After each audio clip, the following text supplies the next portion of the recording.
So I told you that empirical and molecular formula is a topic which really gets a good weightage in exam. Not about कि आपके UTs में, मतलब जब आप final exam में भी जाते हो ना, जब आपका पूरी 2 बुक्स आ रही हैं, तो तुम्हें लगता है कि फर्स्ट चैप्टर में से मैं क्या ही करूँ, लाइक टीचर क्या ही डाल देगा, देन ऑल्सो आई से कि डू दिस। मतलब ये टॉपिक जब फर्स्ट चैप्टर का टेस्ट है तब भी आना है, जब पूरे सिलेबस का टेस्ट है ना तब भी अगर टीचर को चैप्टर 1 में से कुछ पिक करना है कि मैं किस में से क्वेश्चन डालूं, should I put it from the laws और should I put it from the mole concept, then she will definitely going to put a question on this. Okay, तो सबसे पहले Chirag, do you know what is empirical formula? Anyone who knows empirical formula? Any idea? कभी सुना है कि empirical formula क्या होता है? Any idea? चलो अच्छा, एम्पिरिकल छोड़ो, मॉलिक्यूलर फॉर्मूला क्या होता है?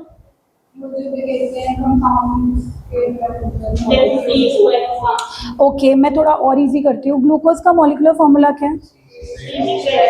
So you know, like you don't know the definition, but आपको पता है कि ग्लूकोज का मॉलिक्यूलर फॉर्मूला C6H12O6 है। ओके, अब मुझे एक बात बताओ, इसमें कार्बन के कितने एटम्स हैं? 6, हाइड्रोजन के 12, ऑक्सीजन के, if you see that they bear a whole number ratio 1:2:1। अब मैं ग्लूकोज का एक और फॉर्मूला लिखने वाली हूँ, C1H2O1। ये भी ग्लूकोज का फॉर्मूला है, but this formula will known as empirical formula, और जो आपने मुझे पहले बताया था वो था इसका मॉलिक्यूलर फॉर्मूला। तो यानी कि मॉलिक्यूलर फॉर्मूला क्या होता है? Molecular formula is that formula which tell you the actual number of atoms.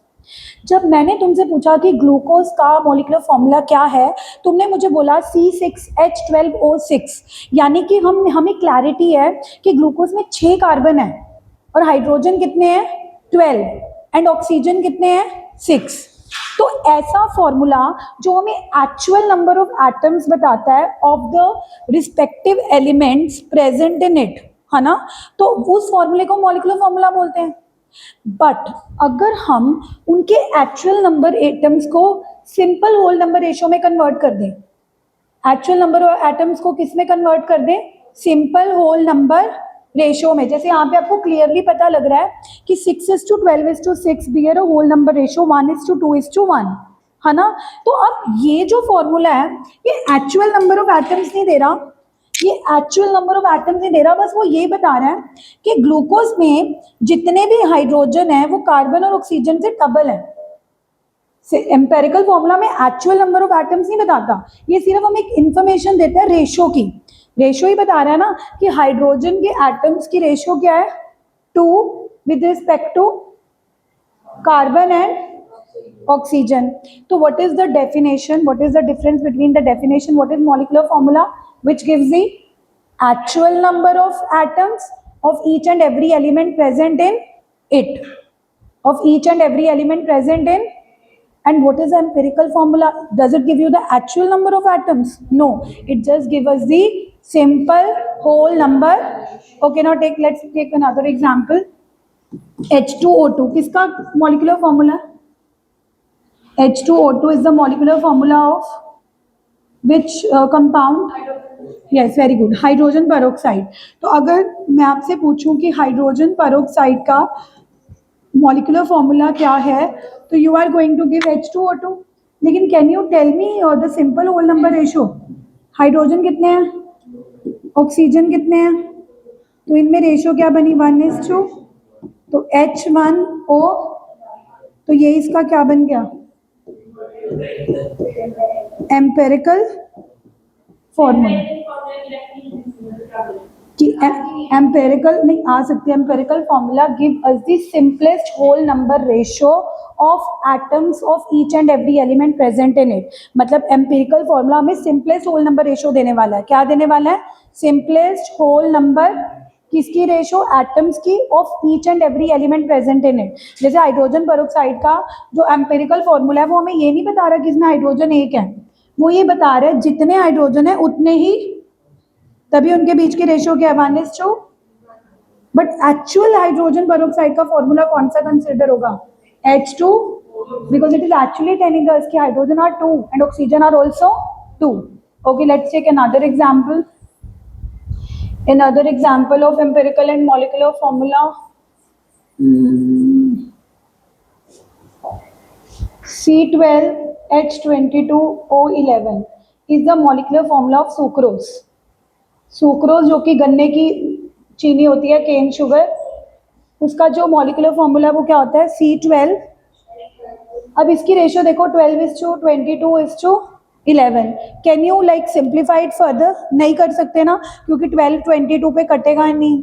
अगर 12 और 22 2 के टेबल पे कट जाएंगे तो 11 2 के टेबल पे नहीं आता, यानी कि 12:22:11 इज द सिंपलेस्ट रेशियो, क्योंकि इसको हम फर्दर सिंप्लीफाई नहीं कर सकते। तो इस केस में इसका एम्पिरिकल फॉर्मूला भी यही बनेगा। तो sometimes it is possible that empirical formula and molecular formula are same. अभी तक हमने जितने भी एग्जाम्पल करे थे उसमें मॉलिक्यूलर फॉर्मूला कुछ और आ रहा था, एम्पिरिकल फॉर्मूला कुछ और था। हाइड्रोजन पेरोक्साइड के केस में भी मॉलिक्यूलर फॉर्मूला क्या था, H2O2, लेकिन एम्पिरिकल फॉर्मूला क्या था, H1, बिकॉज जस्ट बिकॉज उनके एटम्स के बीच में सिंपलेस्ट होल नंबर रेशियो बनने की पॉसिबिलिटी थी, उनमें सिंपलेस्ट होल नंबर रेशियो बनने की पॉसिबिलिटी थी। But then there is another case also, जिसमें कई बार आपके पास एक ऐसा कंपाउंड एग्जिस्ट करेगा जिसका जो मॉलिक्यूलर फॉर्मूला है उसमें और सिंप्लीफाई होने की पॉसिबिलिटी नहीं है। फॉर एग्जाम्पल जो मैंने लास्ट में एग्जाम्पल दिया सुक्रोज, सुक्रोज का मॉलिक्यूलर फॉर्मूला क्या होता है, C12H22O11, not 16. So what is the ratio? 12:22. Can we simplify it further? Can we simplify it further? No. तो इसका एम्पिरिकल फॉर्मूला भी हो गया। तो ये हो गया बेसिक कॉन्सेप्ट। अब क्वेश्चन ये आता है कि हम हाउ वी विल फाइंड, हम एम्पिरिकल फॉर्मूला और मॉलिक्यूलर फॉर्मूला कैसे फाइंड आउट करेंगे। तो I will give you one example to make it understand, तो आपको समझ आएगा। पहले एक डेफिनेशन लिख लो, फिर सीधा स्ट्रेट फॉरवर्ड क्वेश्चन करेंगे। पहले give the heading empirical and molecular formula, give the heading empirical and molecular formula, because this is not theory topic, it is completely numerical based. So हम सीधा स्ट्रेट फॉरवर्ड क्वेश्चन पे ही समझने की कोशिश करते हैं। सबसे पहले तो हेडिंग क्या डाला तुमने, formula. Empirical and molecular formula से पहले आप लिखो केमिकल फॉर्मूला। सबसे पहले डेफिनेशन लिखो, इसी के under chemical formula, give the heading chemical formula. Please write about chemical formula. It is the symbolic representation. It is the symbolic representation. It is the symbolic representation of various elements. It is the symbolic representation of various elements present in one molecule of the compound.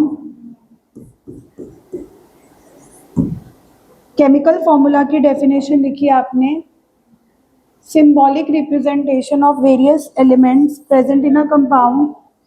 Vanchika, no talking. It is of two types. One is empirical and another is molecular.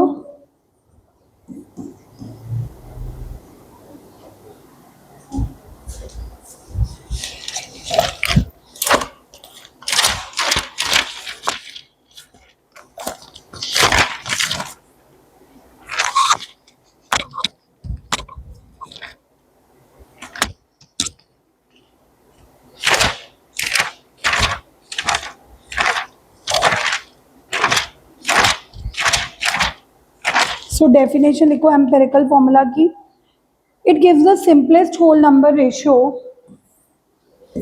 It gives the simplest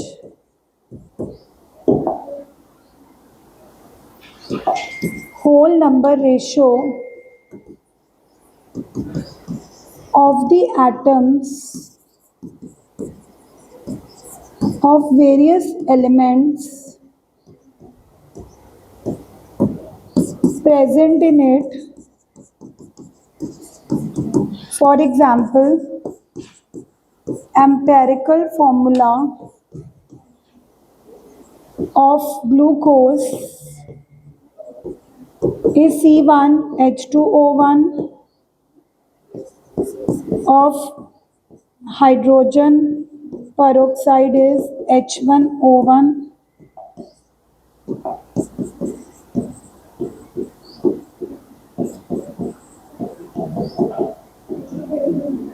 And what about the molecular formula? Does it give the simplest whole number ratio or the actual number of atoms?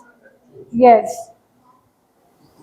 It gives us the actual number of atoms of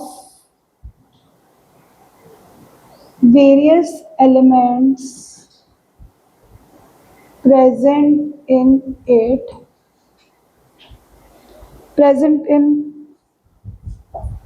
one molecule.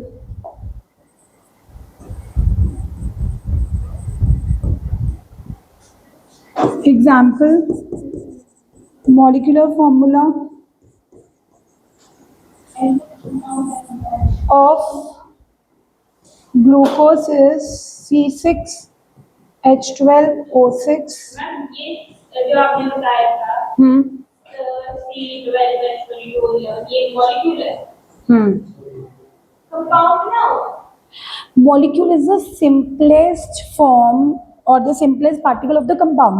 कई बार हम compound और molecule को इरिप्लेसिबली same भी बोल देते हैं, है ना. जैसे ये घर है, इसकी जो सबसे छोटी यूनिट है दैट इज ब्रिक. हाँ, वो एटम एलिमेंट्स के केस में बोल देते हैं, कंपाउंड्स के केस में उसको एटम नहीं बोलेंगे, क्या बोलेंगे, मॉलिक्यूल. ठीक है, तो that is the difference H2O2. So after writing the theory, now we can do one question to understand that how do we find empirical and molecular formula.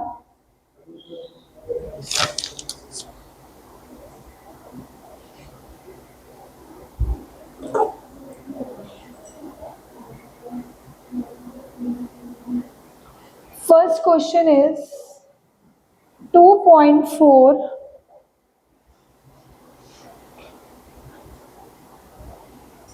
2.746.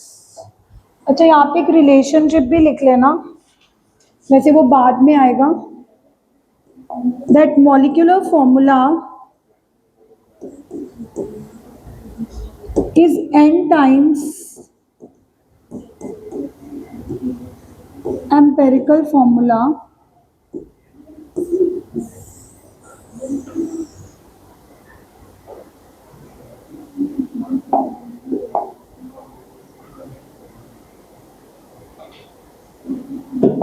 where n is molecular mass.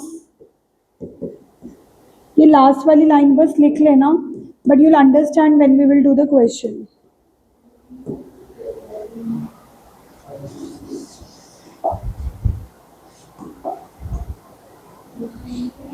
.746 gram of a compound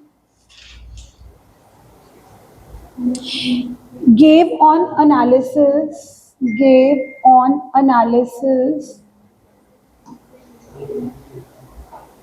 1.94 gram of silver,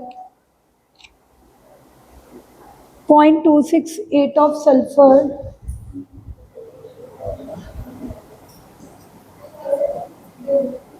and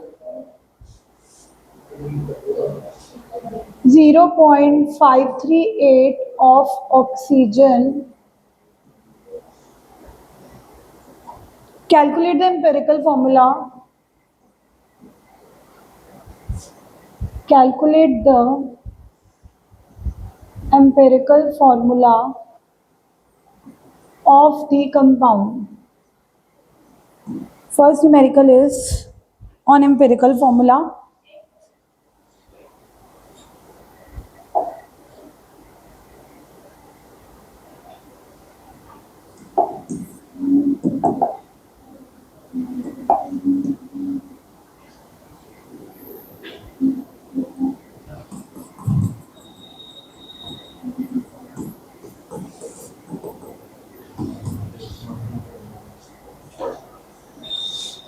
have you written the question? लिख लो। ये कल वाला नमक वाला पानी पड़ा है, कल वाला पड़ा है। अच्छा, यहाँ पर कितनी छिपकलियां घूम रही होती हैं। फोन क्या करूं? जाओ, आजकल के बच्चों के सामने टीचर कुछ बोल सकते हैं? जाओ प्लीज जाओ।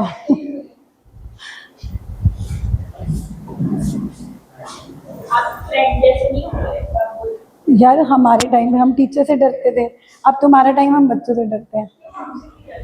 मैं- नहीं, जस्ट जोकिंग, मैं तो बच्चों को बहुत प्यार करती हूँ। हाँ, gave gave on analysis. Celebrate करेंगे। टीचर्स डे भी सेलिब्रेट करना, लास्ट ईयर हमने फेयरवेल भी करी थी, आपको मैं फोटो दिखाऊंगी, बहुत इंजॉय करते हैं, बॉन्डिंग हो ही जाती है। पता है क्या, 11th-12th की ना, जब कोई बच्चा 2 साल पढ़ता है ना, वो एक अलग ही बॉन्डिंग हो जाती है। मतलब by the end of 12th तो मतलब काफी सारे बच्चे रो भी रहे होते हैं, क्योंकि ऑब्वियसली 2 साल इज अ बिग। और हमारी तो मेरी फेयरवेल की तो एक पता है क्या खास बात है, जो बच्चे हट जाते हैं वो भी आ जाते हैं कि मैम हम आ जाए फेयरवेल में। कहा आ जाओ, तुम आ जाओ। हैं, वो तो पैसे तो देखो खुद कॉन्ट्री करनी होती है, मतलब इट जस्ट दैट कि उनको पता है कि यार मैं स्कूल में तो पढ़ाती नहीं चाहूँ, मेरे पास बच्चा आए ना आए, मैंने कोई मेरे तो जस्ट वैसे ही it's like I am just teaching for passion, है ना।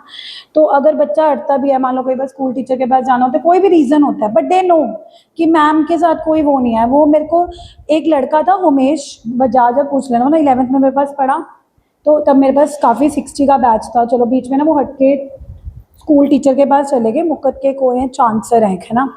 चलो ठीक है, एंड में ना उनका ना 12th की स्टार्टिंग में वो मैसेज आ गया कि मैम हम ज्वाइन कर लेते हैं। मैंने कहा ठीक है कर लो। अब उनको हो गया कि बोर्ड की क्लास में, उन्होंने ज्वाइन कर लिया। फिर मिड में आके ना पता नहीं उनके सितंबर में मार्क्स नहीं, उनको लगा तीनों मैम को, मतलब कईयों की होती नहीं है ट्राई करने की, पहले चांद सर, फिर दिव्या मैम, फिर एंड में जाके फिर तीनों मैम। फिर अभी जनवरी था, मैसेज आ रहा है मैम मेरे को ना 11th के नोट्स भेज दो। मैं कहा तो मेरे पास पढ़ता तो है नहीं, नोट्स देखो मेरी चाहिए। फिर भी मैंने दे दिए, मैं कहा जा ले ली, क्या करना है मैंने। तुम्हारा करियर है, तुम्हारी लाइफ है, यू गो वेयर एवर, इससे टीचर को कोई फर्क नहीं पड़ना चाहिए। That's what I feel. चलो एनीवेज, अब मैं क्वेश्चन सारा कुछ बता दूंगी, पहले पढ़ लो, बहुत दूर है अभी तो। अच्छा देखो, अच्छा इधर देखो, सबसे पहले मैं आपको ना एम्पिरिकल फॉर्मूला कैसे कैलकुलेट करने हैं उसके कुछ स्टेप्स बताऊंगी। एम्पिरिकल फॉर्मूला हमेशा पहले फाइंड आउट किया जाता है, मॉलिक्यूलर फॉर्मूला के क्वेश्चंस बाद में करेंगे, ठीक है। तो first step is always to calculate the empirical formula. Even अगर क्वेश्चन मॉलिक्यूलर फॉर्मूला निकालने के लिए आया, आपको पहले तो एम्पिरिकल फॉर्मूला निकालना ही पड़ेगा। Now what are the steps? जब भी आपको क्वेश्चन में एम्पिरिकल फॉर्मूला लगाना है, तो आपको उसमें कौन कौन से एलिमेंट्स हैं वो गिवन होंगे। जैसे इस क्वेश्चन में देख के बता रही हूँ कि जिस कंपाउंड का एम्पिरिकल फॉर्मूला फाइंड आउट करना है चिराग, उसमें कौन कौन से एलिमेंट्स हैं? Ag silver, the second one is sulfur and the third one is, so just make a column, the first column belongs to elements, पहला कॉलम किसको बिलोंग करने वाला है? अब एलिमेंट्स भी हमने सीक्वेंस रखना है। अब Ag क्यों रख रहे हैं? Silver is a metal, and oxygen and में क्यों रख रहे हैं? Because it is a non metal. जब भी हम कभी, तुम वैसे भी तो सोचो, तुमने कभी सोचा कि ग्लूकोज का फॉर्मूला C6H12O6 है? कभी हम O6H12C6 बोलते हैं? कार्बन पहले क्यों आता है? वो इलेक्ट्रो पॉजिटिव है, और ऑक्सीजन एंड में क्यों आता है? वो इलेक्ट्रो नेगेटिव है ना। तो एक सीक्वेंस भी रहता है। अब एनीवेज इसमें तो सीक्वेंस दे रखा है, देख लो मन्नत, प्लीज मैं एक क्वेश्चन करवाऊंगी, अगला तुमने खुद करना है। कौन कौन से एलिमेंट्स प्रेजेंट है इस क्वेश्चन को रीड आउट करके बताओ। Ag, नहीं सीक्वेंस, पहले Ag, sulphur and second column is of atomic of given mass. Given mass कभी गिवन मास के फॉर्म में होगा, कभी परसेंटेज की फॉर्म में होगा, but that can be taken in gram. अब मुझे बताओगे सिल्वर का कितना ग्राम गिवन है? ओके, एंड सल्फर का 0.268, एंड ऑक्सीजन का देखो इसके स्टेप्स हैं, मोल कंसेप्ट के कोई स्टेप्स नहीं होते, तो इसके स्टेप्स हैं, ये आप लर्न कर लोगे, आपको कोई प्रॉब्लम नहीं आएगी। अगला होता है कॉलम एटॉमिक मास का। अगला कॉलम किसका रहेगा? मुझे ना पता क्या? ऐसी फिर क्वेश्चन पूरा गलत हो जाएगा या उसके कुछ मार्क्स काट लेंगे, क्योंकि हमेशा रूल ही होता है कि पहले इलेक्ट्रो पॉजिटिव एलिमेंट्स आते हैं, बाद में इलेक्ट्रो नेगेटिव आते हैं। वैसे तो क्वेश्चन में वो सीक्वेंस वैसे ही देंगे, जैसे इस क्वेश्चन में तो पहले उन्होंने क्या दे रखा है? Ag, फिर क्या दे रखा है? सल्फर, फिर क्या दिया हुआ है? Most of the time they will only give you the sequence their self, वो अपने आप ही सीक्वेंस देंगे। अच्छा, Ag का एटॉमिक मास किसी को याद है? वैसे क्वेश्चन में गिवन था। हाँ, यस, वेरी गुड, 108। सल्फर का 32, ऑक्सीजन का 16। ठीक है, वैसे तो क्वेश्चन में जो 20 से अबव वाले एलिमेंट्स हैं Ag उनका दिया होगा। नेक्स्ट है number of moles. Next step में आपने क्या निकालने हैं? Number of. कैसे निकालते थे? गिवन मास अपॉन, हाँ, एटॉमिक मास या मोलर। अब गिवन मास कितना है? 1.94। एटॉमिक मास कितना है? 108। दूसरे का given mass is 0.268 divided by atomic mass is 32। Third का 0.538 अपॉन 16। इसकी तीनों की वैल्यूज निकाल के दो मुझे फटाफट। कौन निकालता है सबसे पहले? मैं चेक कर दूं। Hurry up number of moles निकाल के दिखाओ।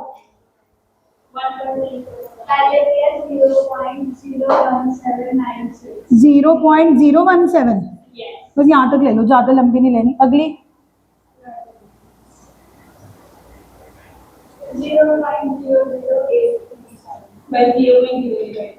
0.008। अगली 0.03। Step first column was element, second column was mass और percentage. Sometime percentage is given, इसीलिए परसेंटेज भी लिख सकते हो यहाँ पे। और third is atomic mass, fourth is number of moles. सबसे मुश्किल ही नंबर ऑफ मोल्स निकालने हैं। क्यों? फॉर्मूला तो इजी है, given mass upon molar mass. लेकिन देखो गिवन मास कितना फ्रैक्शनल में है, 1.94। तो अभी तो मेरे को लगता है किसी ने कैलकुलेटर यूज करा होगा, है ना? तो आप स्कूल के लिए देखो क्या कर सकते हो। I always give the students की आप स्कूल में भी कर पाओ। तो आप पता है अपनी कैलकुलेशन को इजी बना लिया करो। जैसे आपको 1.94 को 108 से डिवाइड करना है and you do not have the calculator, just take 1.94f2। आप इसको राउंड ऑफ कर लो ना, 1.94 क्या बन जाएगा? और नीचे 108 को 108 रखो, तो ये 2 पे कट गया, क्या आ गया? 1/54। 1/54 को डिवाइड करना इज स्टिल इजी, है ना? क्योंकि ये 100 बन जाएगा पॉइंट लगाने के बाद। पॉइंट लगाओगे 0.0 और 100/54 0.017 आ जाएगा। मतलब आप थोड़ी थोड़ी कैलकुलेशन स्मार्ट करनी शुरू करो, because calculators are not allowed in the school. अगर आप पर्टिकुलरली नहीं, मैं तो सत्यवादी हूँ, मैं तो 1.94 ही लूंगा, मैं उसको 108 से डिवाइड करूंगा, तो things are going to be complicated. So it always better to round off. अगर आप कर भी लोगे ना 1.94 को सच में 108 से, तब भी वो 0.01 ही बनेगा। अगर आपने करके भी देखना, और मैंने 2 ले लिया तब भी मेरा क्या बन रहा है? 0.0। उसके बाद अगर एक डिजिट थोड़ा वेरी हो भी गया, लाइक रियल इज 1.017, तुम्हारा 0.016 आ रहा है, it is one and the same thing. इसका रीजन बताती हूँ क्यों। क्योंकि अब जो आपने नंबर ऑफ मोल्स निकाले हैं ना, अब तुमने निकालने हैं सिंपलर मोलर रेशियो। अब सिंपलर मोलर रेशियो निकालने के लिए हमने क्या करना है? जो इन तीनों में से सबसे छोटी वैल्यू आ रही है, इन तीनों में से जो सबसे छोटे मोल्स आ रहे हैं, उससे सबको डिवाइड करना है। पहले तो मुझे बताओ, इन तीनों में से सबसे छोटा कौन लग रहा है? सेकेंड वाला ना, बिकॉज इट इज 0.008। ये सबसे छोटी वैल्यू है। तो अगला कॉलम कहता है कि जो अगली सारी वैल्यूज को आपने सबसे छोटे मोल्स के साथ डिवाइड करना है, 0.008 के साथ डिवाइड करना है। अब ध्यान से देखना, अब इसको जो डिवाइड करेगा, सच में इसको 17 लोगे? मैं तो 16 ले लूंगी, 16/8 इज 2। ये 1 हो गया, इसको मैं 32 ले लूंगी, 8 4 32। मैं वही तो तुम्हें कह रही हूँ कि इसमें तो राउंड ऑफ करना ही पड़ेगा। जैसे फॉर एग्जाम्पल, अगर कोई राउंड ऑफ नहीं लेता, कोई कहता है मैं तो ऊपर 17 ही लूंगा और नीचे क्या पड़ा है? 8, तो अगर तुम 17 को 8 से डिवाइड करोगे तो भी 2.01 आएगा। क्या आएगा? 2 तो बेटर नहीं है कि हम 17 को क्या अज्यूम कर लें? 16, बिकॉज 8 16 कट के क्या हो जाएगा? 2। तो be smart, not hard. Hard work का जमाना गया, किसका जमाना है? स्मार्ट वर्क का। अगले में तो चलो 1 ही आएगा। अब अगले में भी जो कहेगा नहीं मैं तो 33 लूंगा, पॉइंट से पॉइंट कट जाएगा, तो 33 को 8 से डिवाइड करोगे। जब भी मैं स्मार्ट वर्क की बात करती हूँ मेरा ही कुछ हो जाता है। 33 को 8 से डिवाइड करोगे, क्या बनेगा? 4.0 समथिंग। क्या बनेगा? 4 तो isn't it better we take it as 32, and because 32/8 is 4। अब जो बाय चांस तो तुमने सिंपलर मोलर रेशियो निकाली है, ऑलरेडी होल नंबर में आई है। किस में आई है? देयर आर चांसेस कि तुम्हारी कोई वैल्यू 1.5 आ सकती थी या 2.5 आ सकती थी, तो जब भी हमारी डेसिमल में आ रही होती है हमें उसको होल नंबर में कन्वर्ट करनी होती है। किस में कन्वर्ट करनी होती है? तो अगला कॉलम होता है सिंपलर होल नंबर रेशियो, लेकिन इसमें तो करने की जरूरत ही नहीं पड़ी, आप सीधा ही कैरी फॉरवर्ड कर लो, क्योंकि बाय चांस इसमें जो आपने जब सिंपलर मोलर रेशियो निकाली वो ऑलरेडी बिना डेसिमल से आ रही थी। पहली कौन सी वैल्यू बन रही थी? 2, अगली कौन सी बन रही थी? 1, अगली कौन सी बन रही थी? बिना decimal value already whole number क्या होते हैं? Which do not carry decimal, which do not carry, तो इसमें तो पहली 214। बट अगर आप मेरे से क्वेश्चन पूछो ना कि मैम अगर मान लो ये 1.5 आ रही होती फिर करते क्या? अगर ये तो होल नंबर आ रही है ना, ये तो होल नंबर आ रही है, तो इसमें तो आपको कुछ करने की जरूरत नहीं है। 1 आ रही है, 1 कैरी। अगर बाई चांस एक 1.5 आ रही होती फिर पता क्या करते होल नंबर कन्वर्ट करने के लिए? ऐसे नहीं कि धक्के से 1.5 को 2 लिख दो, तो हमने क्या, हाँ आपने you have to think of a number जिसको मल्टीप्लाई करने से 1.5 होल नंबर हो जाए। अब अगर मैं 1.5 को 1 से मल्टीप्लाई करती हूँ तो कोई फायदा नहीं है, क्योंकि 1.5 मल्टीप्लाई 1 इज 1.5। लेकिन अगर मैं 1.5 को 2 से मल्टीप्लाई करूँ, किससे मल्टीप्लाई करूँ? 2 से, तो 1.5 3 बन जाएगा। बट अगर आप इसको 2 से मल्टीप्लाई कर रहे हो तो आप ऊपर वाली वैल्यू को भी 2 से मल्टीप्लाई करते, फिर हमारी सारी रेशो बदल जाती। जब ऐसा क्वेश्चन आएगा तब मैं आपको कराऊंगी। I am starting from a simple question. इस क्वेश्चन में बाय चांस जब तुमने सिंपलर मोलर रेशियो निकाली वो ऑटोमेटिकली होल नंबर में आ रही थी। किस में आ रही थी? बिकॉज जब आपने 0.008 से डिवाइड किया सबसे ऊपर वाला नंबर 2 बन गया, नीचे वाला नंबर क्या बन गया? 1, और लास्ट वाला नंबर क्या बन गया? 4, है ना। डोंट बी अ लकीर के फकीर कि मैम मेरा तो 4.01 बन रहा है, आप इसको होल नंबर कैसे ले रहे हो? अरे 4.0 is as good as 4। Whole number कब नहीं होता? जब वैल्यू 1.5 आ रही हो, वैल्यू 2.5 आ रही हो। फिर हमें दिमाग लगाना पड़ता है कि इसको होल नंबर में कैसे कन्वर्ट करें। उसको होल नंबर में कन्वर्ट करने के लिए हमें 2 से मल्टीप्लाई करना पड़ता है या 3 से मल्टीप्लाई करना पड़ता है। वो जब हम क्वेश्चन करेंगे you will better understand. But यहाँ पे हमारी फाइनल रेशियो क्या आ चुकी है? 2 1 2 1 2 2 1 4 2 1 4। तो क्या हो गया एम्पिरिकल फॉर्मूला? हाँ एम्पिरिकल फॉर्मूला क्या आ गया बोलो? एजी की रेशियो कितनी आ रही है? 2, एस की कितनी आ रही है? 1, ओ की कितनी आ रही है? Simply you can write AG2 SO। This is your. Please have a look अगर किसी भी स्टेप में कोई प्रॉब्लम है, बिकॉज अभी हम क्वेश्चन प्रैक्टिस कर रहे हैं, so you can ask me as many doubts as you can. नहीं तो जब हम क्वेश्चन प्रैक्टिस करेंगे अपने आप ही पता लग जाएगा। पहला नोट कर लो, फिर अगला क्वेश्चन खुद करके देखना। नोटेड? अगला क्वेश्चन बोल। हाँ करो, फटाफट करो।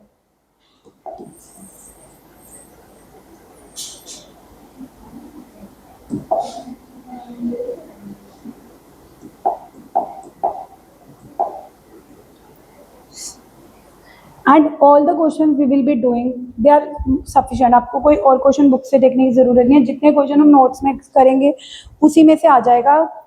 बाकी प्रैक्टिस फॉर प्रॉब्लम्स प्रदीप की जो मैं दूंगी उससे बाहर नहीं आएगा। एसी बंद। जैसे तुम जाते हो 12th वाले बच्चे कहते हैं हम गर्मी में जाके रखेंगे, मैं 11th वाले बच्चों को ठंडी बहुत लगती है।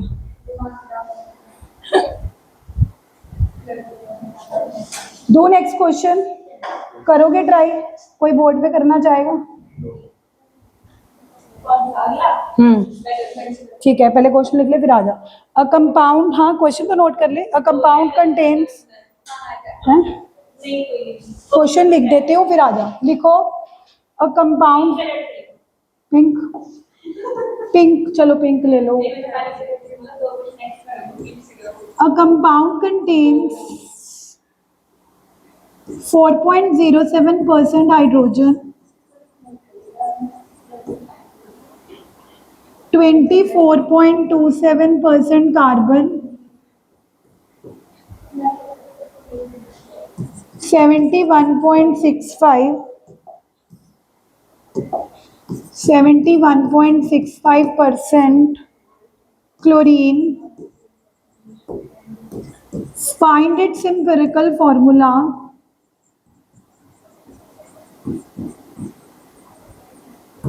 This is A part. B part is also find molecular formula if molar mass is 98.96.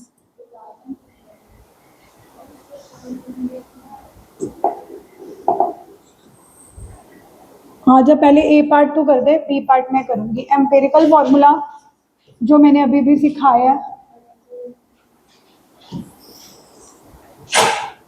Table बना लेगी?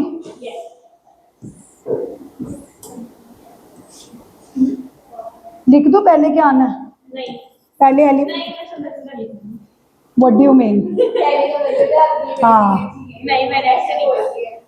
इनडायरेक्टली यही नहीं मतलब। मैंने नहीं बोला। वंशिका अगले टेस्ट में -2। चलो everyone do on your notebooks.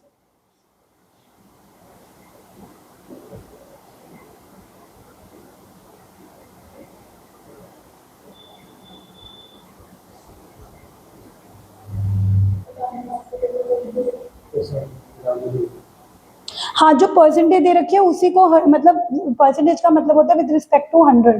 तो अगर आप टोटल 100 ग्राम ले रहे हो तो 4.07 ग्राम जो परसेंटेज दे रखी है वही मास है। जैसे सबसे पहले हाइड्रोजन का यू कैन टेक 4.07 ग्राम।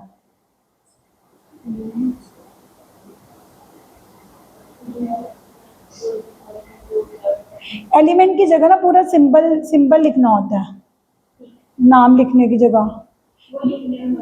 फिर तो एक काम कर, फिर सिंबल का अलग कॉलम बना के एच लिख।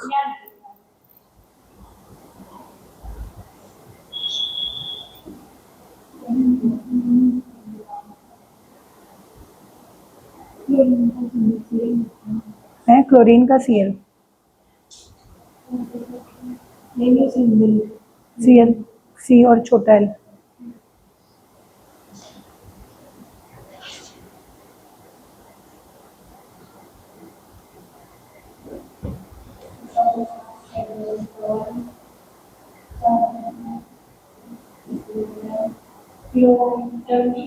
हाँ हाँ, क्लोरीन की स्पेलिंग CH होती है। कोई बात नहीं, मतलब I am not D meaning you, वैसे बता रही हूँ।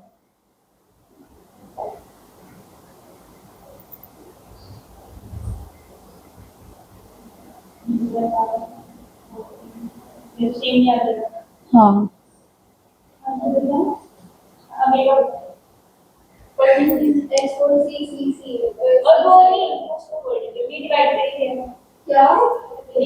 तुम लिख तो सी 24.27 डिवाइडेड।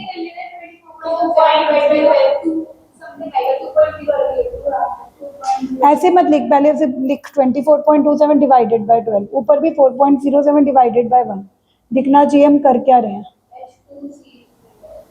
हाँ वो 2.0 समथिंग ही बनेगा। वो वैल्यूज ही ऐसे देती हैं जो कट कट आ जाए।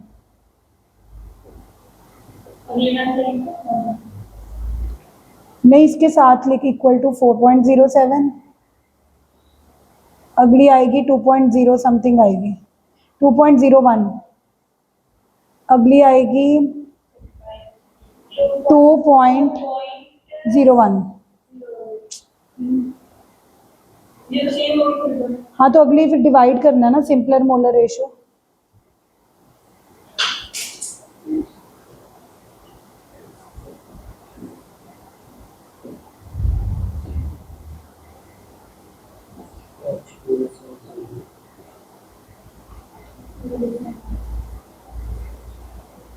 ये क्या निकाल लिया, सिंपलर मोलर रेशियो। उधर ही लिख इक्वल, उधर लिख 211। अब देखो बाय चांस डिवाइड करके वो होल नंबर ही बन रही है, तो अगला कॉलम जो होता है होल नंबर रेशियो वो यही आ जाएगा। लिख देना अगला कॉलम, बना तो सी अगला कॉलम होल, हाँ होल नंबर।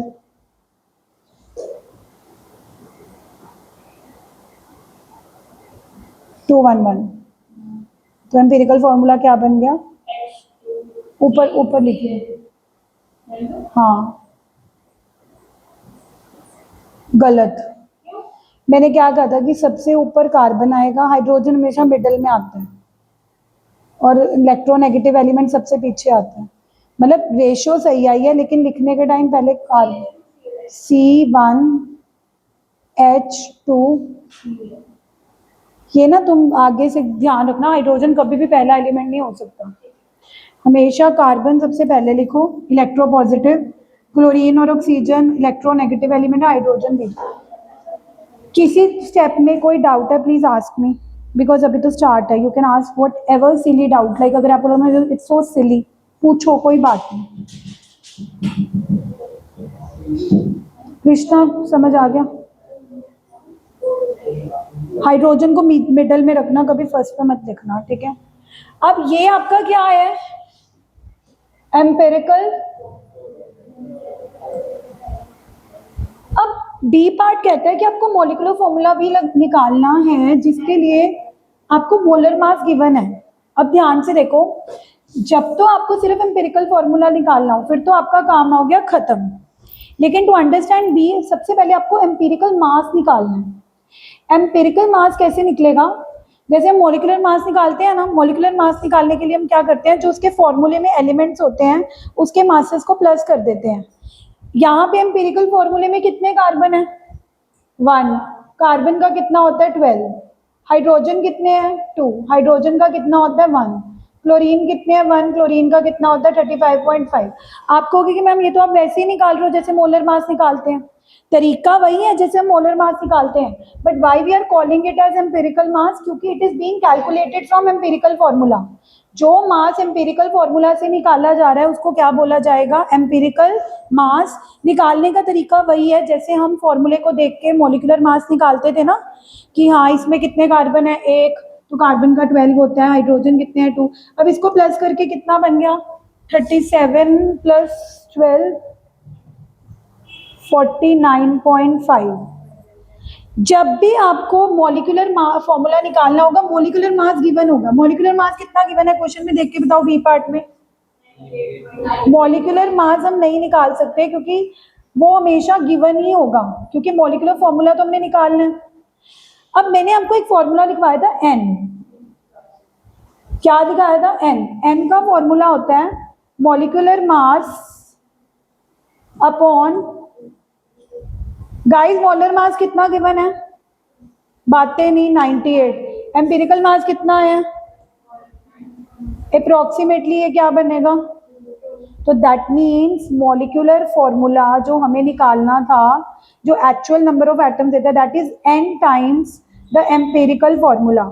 यानी कि जो आपने अभी अभी एम्पिरिकल फॉर्मूला निकाला है C1H2Cl1 टेबल से, उसको n से मल्टीप्लाई कर दो। हमारे इस केस में n की वैल्यू कितनी आ रही है 2, तो मॉलिक्यूलर फॉर्मूला बन गया C2H4Cl2। बी पार्ट ध्यान से देखो, क्योंकि बी पार्ट हमने पहली बार ही करा है।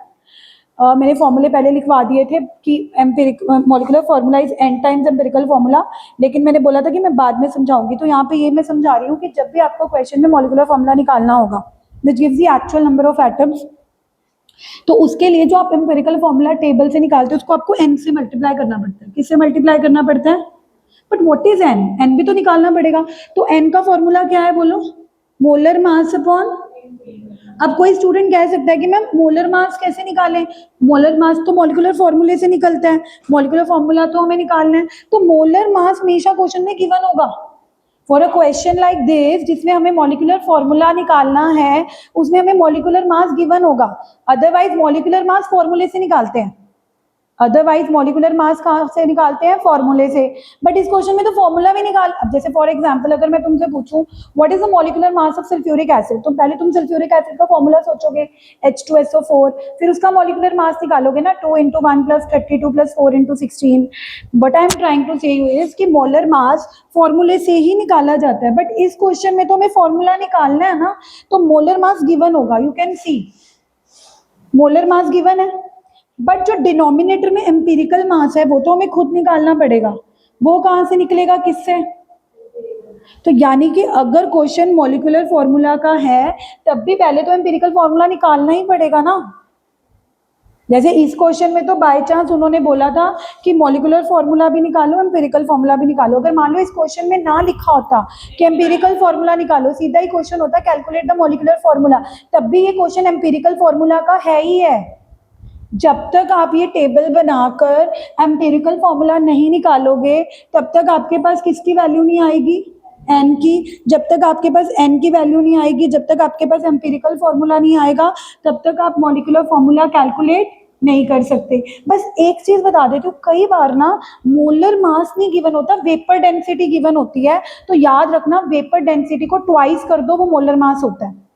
कभी कभी कई क्वेश्चन में मोलर मास नहीं गिवन होगा, इंस्टेड ऑफ मोलर मास एक टर्म गिवन होगी वेपर डेंसिटी। तो आपको क्लैरिटी होनी चाहिए कि मोलर मास निकालने के लिए वेपर डेंसिटी की वैल्यू को क्या कर देना है, डबल। ये जब आप प्रैक्टिस फॉर प्रॉब्लम्स करोगे, हाँ बट अभी खत्म नहीं हुआ, क्योंकि ये क्वेश्चन तुम घर से भी करके आओगे, कुछ मैं भी प्रैक्टिस कराऊंगी, तभी नया चैप्टर शुरू करूंगी कल। मैं दूंगी, तू मेरी बात सुन, तू तेरा पेंडिंग जा रहा है ना, तू अपना अपना वो फॉलोअप रख ले, मैं तेरा फॉलोअप ले लूंगी। बाकी हाँ नहीं, फिर मैंने इनको तो बोल दिया, अब कल मैं मोलारिटी वाले न्यूमेरिकल चेक करूंगी, इसके नहीं करूंगी।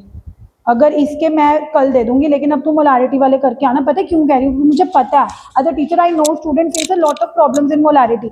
इसके दे दूंगी, 1-2 कर लेना, पहले वो 8 करना कंप्लीट, उसके बाद इसके एटलीस्ट कितने कर लेना, 2। क्यों कह रही हूँ, क्योंकि इतने बड़े हैं ना, इतना बड़ा टेबल बनाओगे, 2 भी कर लोगे, एटलीस्ट तुम्हें पता लग जाएगा कि तुम्हें समझ आया है कि नहीं आया। तो कल डाउट्स लूंगी, नहीं तो हम क्या स्टार्ट करेंगे, new chapter. And second chapter is really very interesting, बहुत मजा आएगा। थॉमसन, रदरफोर्ड, थोड़ा हिस्टोरिकल है स्टार्टिंग में, लेकिन बहुत इंटरेस्टिंग स्टोरी बना के पढ़ाऊंगी तो मजा आएगा। तो see you tomorrow with 8 numericals of molarity and 2 numericals of empirical formula. Okay, ये चाहिए पीडीएफ, कर दूं फिर, ठीक।